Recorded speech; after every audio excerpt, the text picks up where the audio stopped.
Good morning students. Last time हमने query run करके भी देख ली थी अपने एसक्यूएल पर, और आज हमें सेलेक्ट क्वेरी करेंगे। यहाँ पे देख लीजिए, जैसे SQL structured query language for data queries.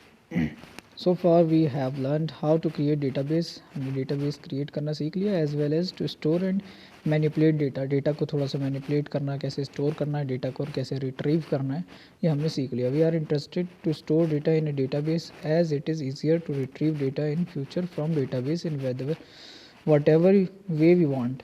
The structured query language has efficient mechanism to retrieve data stored in multiple tables in MySQL database or any other RDBMS. RDBMS का मतलब है Relational Database, Relational Database Management System. The user enter the SQL commands called query, जो हम SQL की commands लिखते हैं, जैसे कि create table है, insert है, select है, use है। ये जितने भी क्वेरीज हम कमांड्स जो हम लिखते हैं इन्हें क्वेरीज बोलते हैं। Where the specific requirements for data to be retrieved are provided.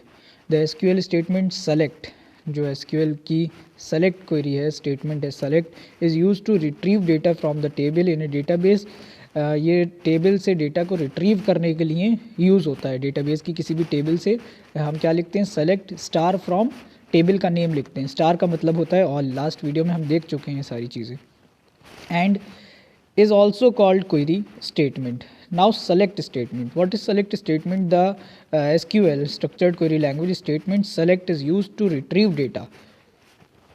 Retrieve का मतलब क्या होता है, जब हम उस डेटा को देखते हैं, रिट्रीव करते हैं, डेटाबेस से वापस उठाते हैं। इंसर्ट करते हैं हम डेटा को पहले तो इंसर्ट क्वेरी की हेल्प से, लेकिन जब हम डेटा को उठा के वापस लाते हैं, शो करते हैं टेबल के सामने, हमारी टेबल शो होती है, उसे हम रिट्रीव बोलते हैं। ठीक है। Statement select is used to retrieve data from the table in a database and the output is also displayed in the tabular form. जो आउटपुट होता है वो हमारा टेबुलर फॉर्म में, यानी टेबल्स की फॉर्म में। टेबल की फॉर्म मतलब टेबल क्या होती है, table collection of rose and columns, उसे हम टेबल बोलते हैं। तो टेबुलर फॉर्म में हमारा डेटा शो होता है हमें टेबल में। क्या सिंटेक्स है, सेलेक्ट एट्रीब्यूट 1 एट्रीब्यूट 2, हम एट्रीब्यूट 1 या एट्रीब्यूट 2 भी लिख सकते हैं। और एट्रीब्यूट, अगर हमें सारे एट्रीब्यूट चाहिए तो हम स्टार लिख देते हैं। From table name where condition, अब ये वेयर क्लॉज बोलते हैं, इसे कंडीशन को क्लॉज बोलते हैं। वेयर कंडीशन भी हम लगा सकते हैं यहाँ पर, वेयर को यहाँ पे क्लॉज बोलते हैं। अब कैसे लगाते हैं वो हम अभी सीखते हैं। Here attribute 1 and attribute 2, attribute क्या होते हैं, वो columns are the column names of the table, table name from which we want to retrieve data. The from clause is always written with select. From clause हमेशा select query के साथ, select command के साथ लिखा जाता है। As it is specify the name of the table from which data is retrieved to be. The where clause is optional. जो where clause है, वेयर आपने देखा था, आपने लास्ट टाइम जब लिखी थी क्वेरी तो हमने select star from table name TB1 या TB2 लिख दिया था, लेकिन कहीं भी हमने वहाँ पर वेयर नहीं लिखा। तो वेयर जो लिखना है, वेयर कंडीशन लगाना ऑप्शनल है, कोई ज़रूरी नहीं है कि हम वेयर क्लॉज वहाँ पर यूज़ करें, उसकी कोई भी ऐसी ज़रूरत नहीं है। अब हम देख लेते हैं, to display the name and date of birth of student with roll number 2 we write the following query. इस तरीके से हम लिखेंगे, सेलेक्ट एस नेम मतलब कि स्टूडेंट का name, comma s date of birth मतलब स्टूडेंट डेट ऑफ बर्थ, जो भी हमारे जैसे हमारे नेम या क्लास था, या स्टार फ्रॉम, स्टार का मतलब ऑल, फ्रॉम स्टूडेंट मतलब स्टूडेंट वाली टेबल से, where roll number is equal to 1, जहाँ roll number is equal to क्या हो 1। यहाँ पर अब क्या हुआ, एक कंडीशन लगा दी कि टेबल का बस वही डेटा शो हो कि जहाँ पर रोल नंबर क्या हो, 1 के इक्वल हो। तो जब 1 के इक्वल हो रोल नंबर, तो एक ही हमारे पास डेटा आया, अथर्व आहूजा, और उसकी डेट ऑफ बर्थ आ गई। ठीक है। तो वेयर क्लॉज लगाकर हम टेबल को फ़िल्टर लगा सकते हैं, मतलब वेयर की हेल्प से हम टेबल पे फ़िल्टर लगाकर डेटा को शो कर सकते हैं। ठीक है। या नेम की वाइज भी हम सर्च कर सकते हैं, जैसे हमने कल टेबल क्रिएट करी थी तो हम लगा सकते हैं इसको, select star from TB1 where name is equal to XYZ, जो भी नेम है। ठीक है।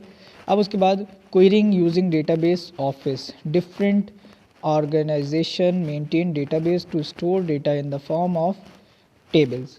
Let us consider the database office of an organization that has many related tables like employee, department, and so on.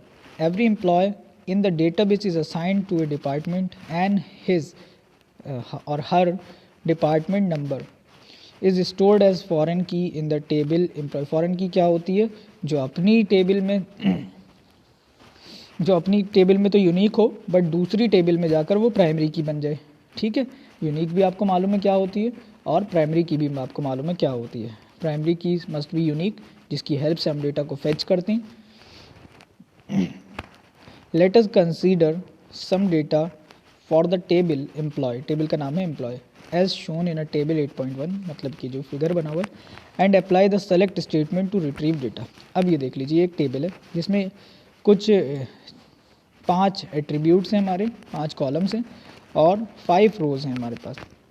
ठीक है, employ number है, employ का name है, उसकी सैलरी है, उसका बोनस है और उसका डिपार्टमेंट आईडी है। अब बल्कि यहाँ पे और है हमारे पास, बोनस किसी का नहीं है, किसी का है। अब रिट्रीव कर रहे हैं हम सेलेक्ट क्वेरी की हेल्प से। The following query display employee number of all the employees, select employee number from employee table. Semicolon लगा के एंटर प्रेस किया तो सारे एम्प्लॉयज़ के नंबर आ गए। ठीक है, 10 रोज़ इन ए सेट, और ये जैसे हमारे लिखा हुआ आता है वैसे ही आ गया। To display the employee number and employee name of all the employees we write the following query, select employee number, employee name from employee. अब यहाँ पे 2 चीज़ें आ गई। ठीक है, अब रीनेमिंग ऑफ कॉलम, किसी भी कॉलम को हमें रीनेम कैसे करना है। रीनेम ऑफ कॉलम्स, ठीक है, in case we want to rename any column while displaying the output we can do so by using alias as. अब यहाँ पे हम अलाइस यूज़ करेंगे, as in the query as. अच्छा, ये अलाइस हम लोग यूज़ करते हैं पाइथन में भी यूज़ करते हैं। जब हम नमपाई को इंपोर्ट कर रहे होते हैं तो हम लिखते हैं इंपोर्ट नमपाई एज np, किया था हमने एक दिन। Display employee name as name in the output for all the employee, हमने लिखा सेलेक्ट ई नेम एज नेम, हमने बस लिखा सेलेक्ट ई नेम एज नेम और एंटर प्रेस कर दिया। अब हमने करा फ्रॉम एम्प्लॉय, मतलब जिस टेबल का नाम था उसमें से लिख दिया। अब हमने जब चेक करा तो क्या हुआ, उसका जो ई नेम था, एम्प्लॉय नेम था, उसका नाम, जो एट्रीब्यूट का नाम खाली नेम हो गया।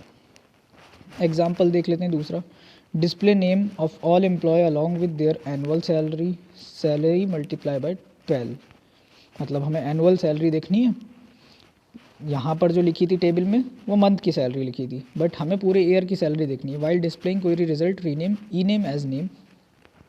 अब हम लिखेंगे सेलेक्ट ई name as name, E name का नेम एज नेम शो हो, और सैलरी मल्टीप्लाई बाय 12, जो सैलरी हो उसे 12 से मल्टीप्लाई करके शो हो, फ्रॉम एम्प्लॉय।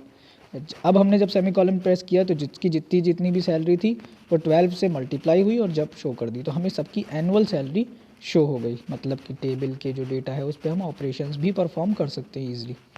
ठीक है, observe that in the output salary multiply by 12 is display as the column name for annual salary column. In the output table, we can use alias to rename that column as annual salary as shown below.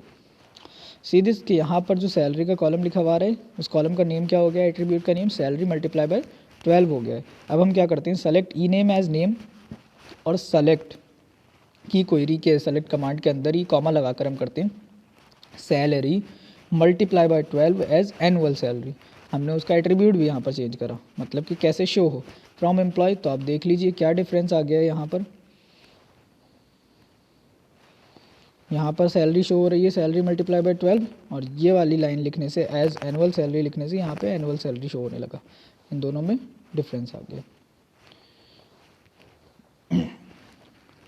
Annual salary will not be added as a new column in the table, it just for displaying the output of the query. ये save नहीं होता, ये show नहीं होता, मतलब कि table में permanently save नहीं होता है, बस क्योंकि हमने एक अलाइस दे दिया है तो उस नेम से शो होने लगता है।